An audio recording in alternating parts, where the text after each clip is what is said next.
Hello and welcome, dear students.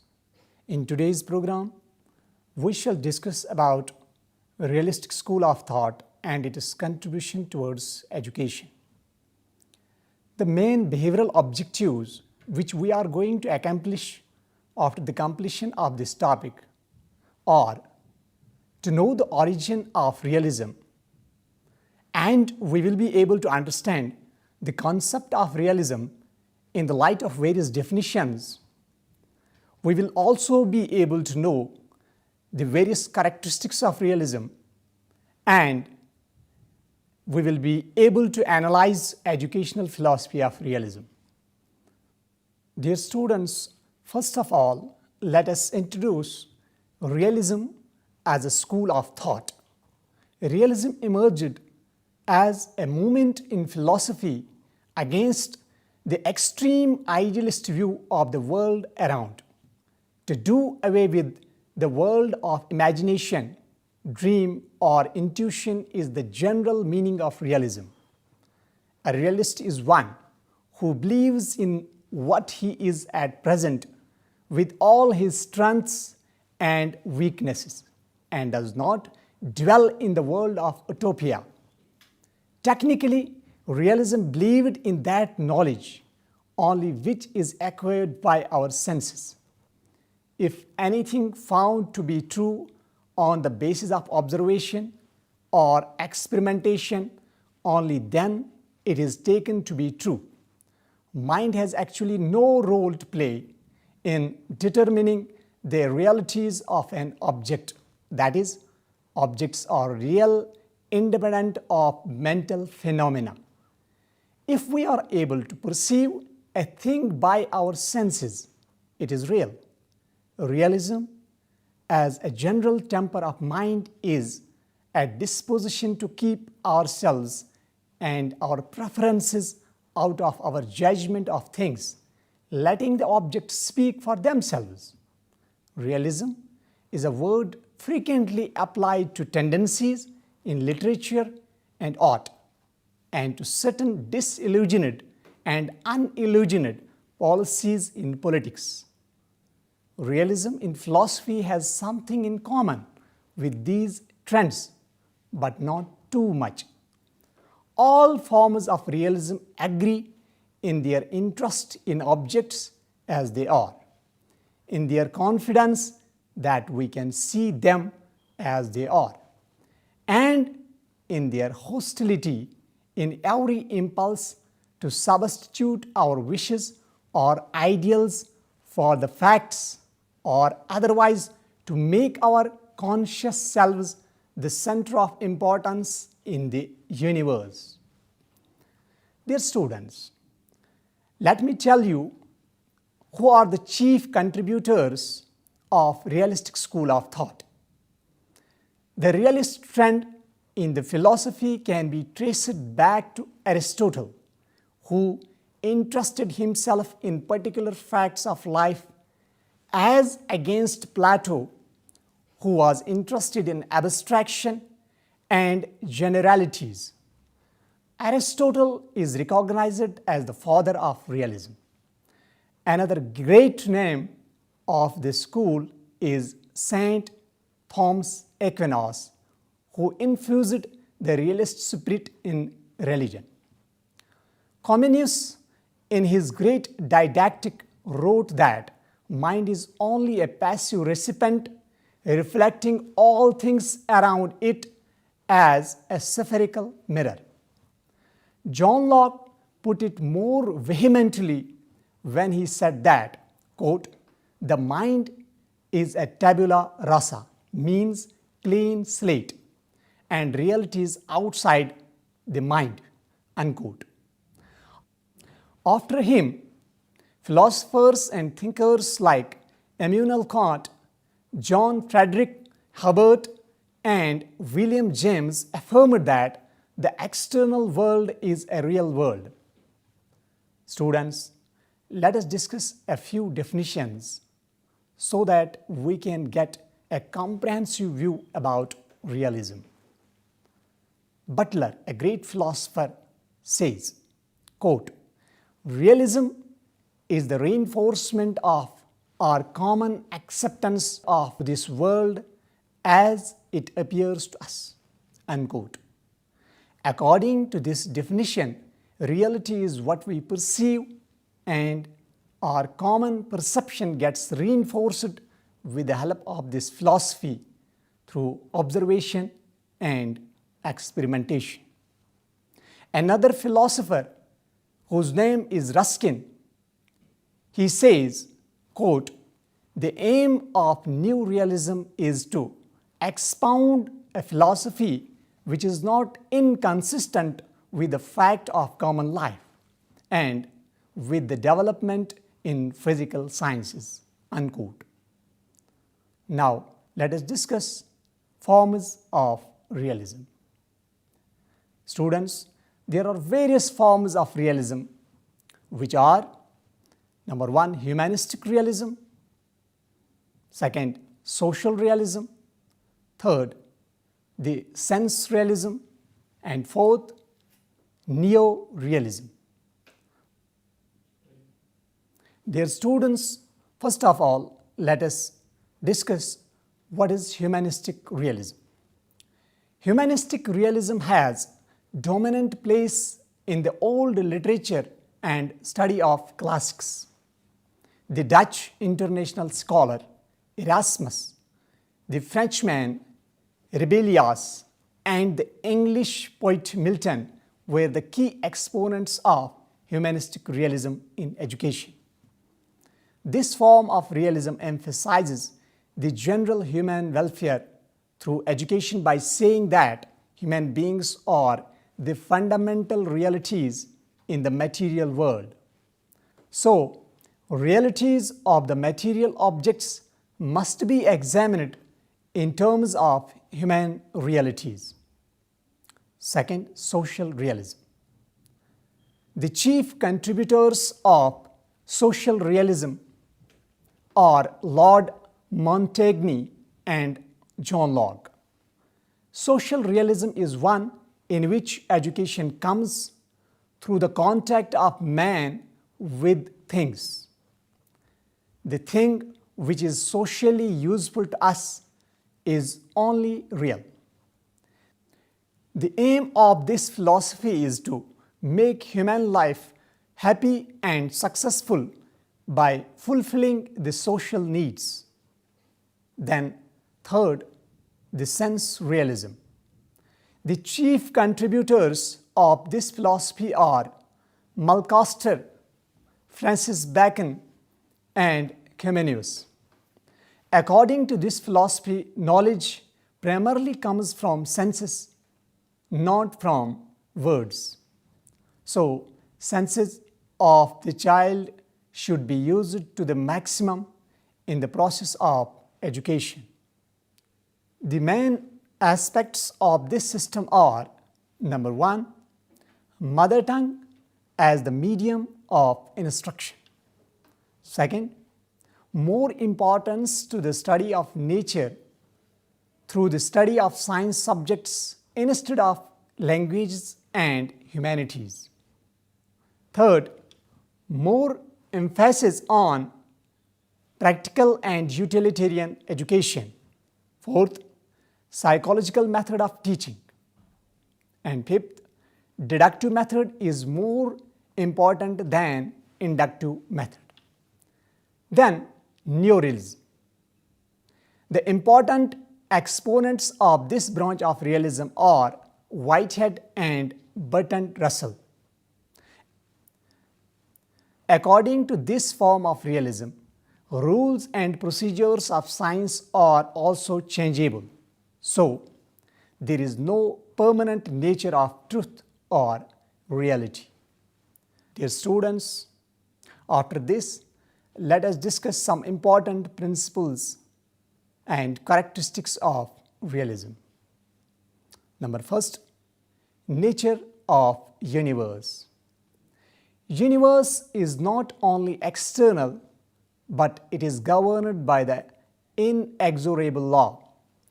It seems less true in social sciences as compared to natural sciences. It is because that man has not yet perfected techniques of ascertaining and stating the laws of social phenomena. Second, reality differs from truth. Reality is concerned to what actually is, and truth is its image. The test of truth is its correspondence to reality. Then third, values. Morals are either enforced by social processes or are self-enforcing through their natural consequences, means close to naturalism. Meaning thereby, values are derived from the laws of nature. Fourth, nature of truth.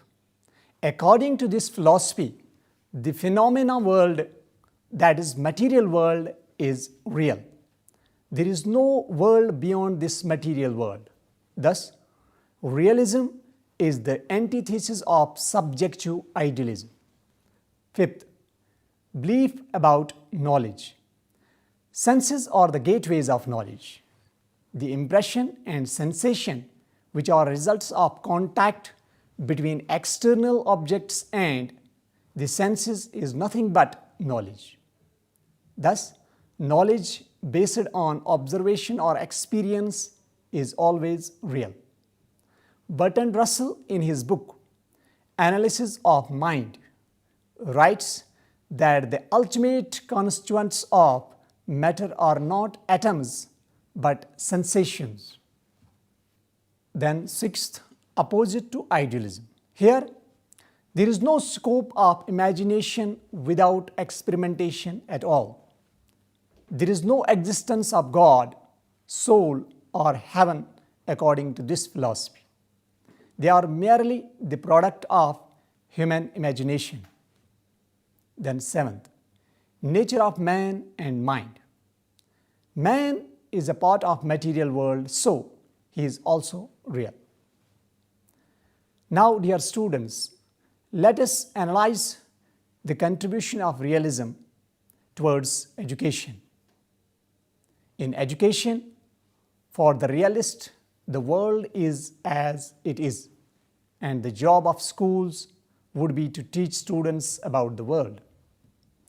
Goodness for the realist would be found in the laws of nature and the order of the physical world.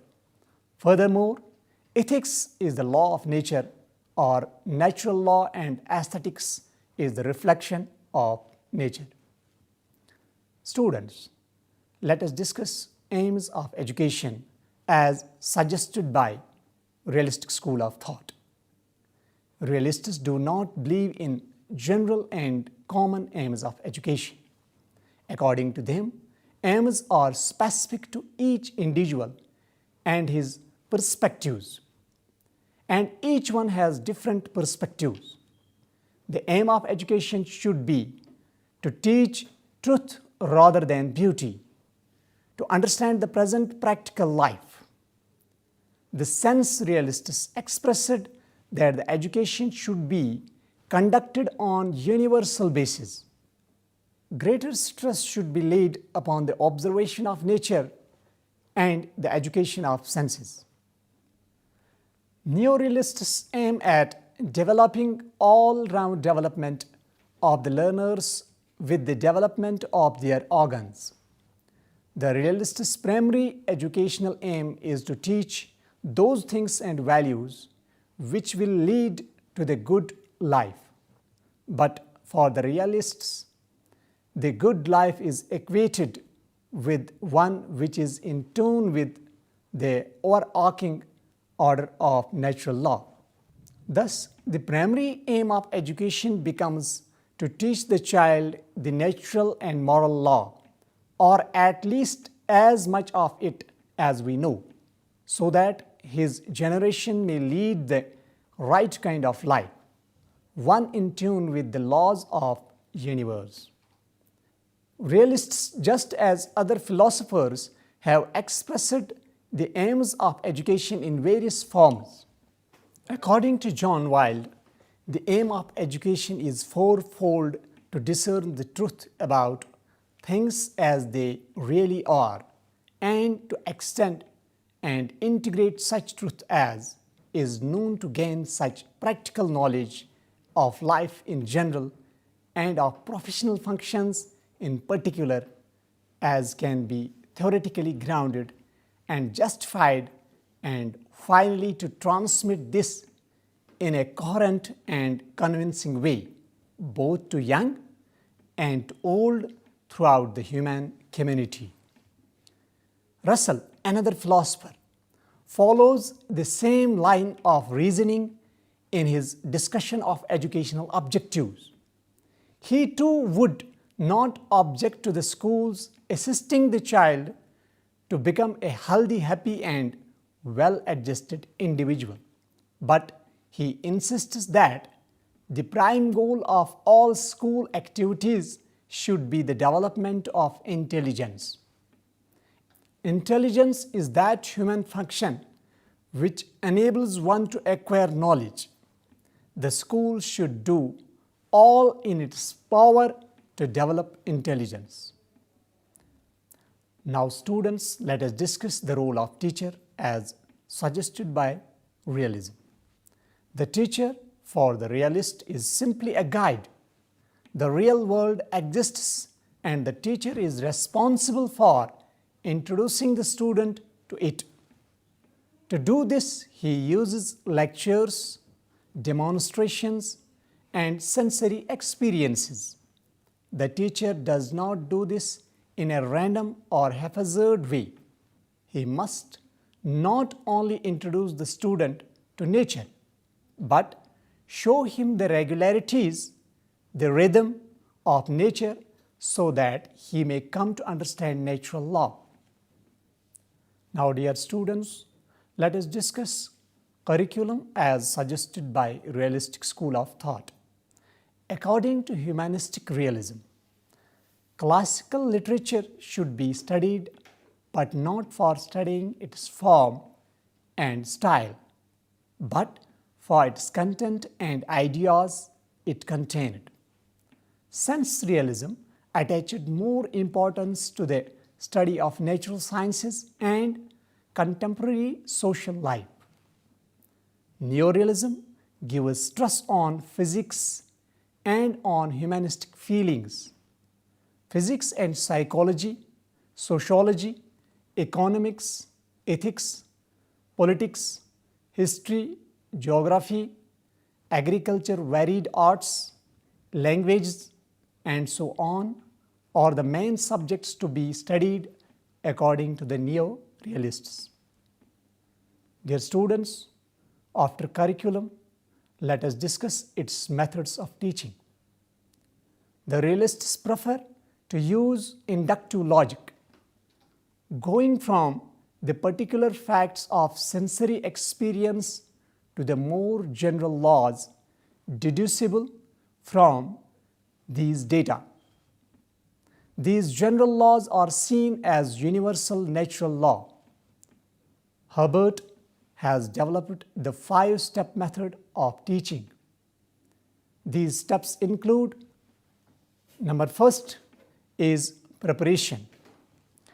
An attempt is made to have the student recall earlier materials to which the new knowledge might be related. The purpose of the lesson is explained, and an attempt to interest the learner is made. Second, presentation. The new facts and materials are set forth and explained. Third, association. A definite attempt is made to show similarities and differences and to draw comparisons between the new materials and those already learned and absorbed into the apperceptive mass. Fourth, generalization. The drawing of inferences from the materials and an attempt to find a general rule, principle, or law. Fifth, application. In general, this meant the working of academic exercises and problems based on both the new information and relevant related information. Then, dear students, discipline as suggested by realists. Discipline in realism is adjustment to objectivity. It is necessary in order to enable the child to adjust himself to his environment and concentrate on his work. Bringing out change in the real world is impossible.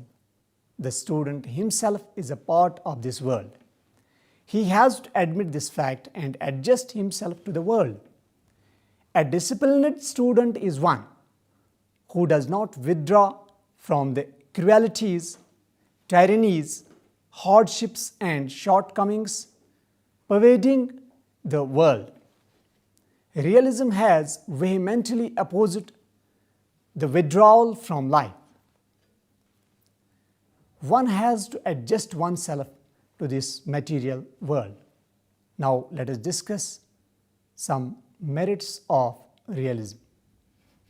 Number one, realistic education emphasizes objectivity. The result is that more and more objective methods of teaching and evaluation are gaining ground today. Second, realism emphasizes that education should be practical and utilitarian. Now, impractical and useless education has come to be regarded as waste of time, energy, and resources. Third, in place of repressionistic discipline, a synthetic form of impressionistic and emancipatory discipline is being accepted by educationists today. Fourth, realism prescribed realistic and useful aims of education. Such aims are directly related to the needs of the individuals and demands of the society.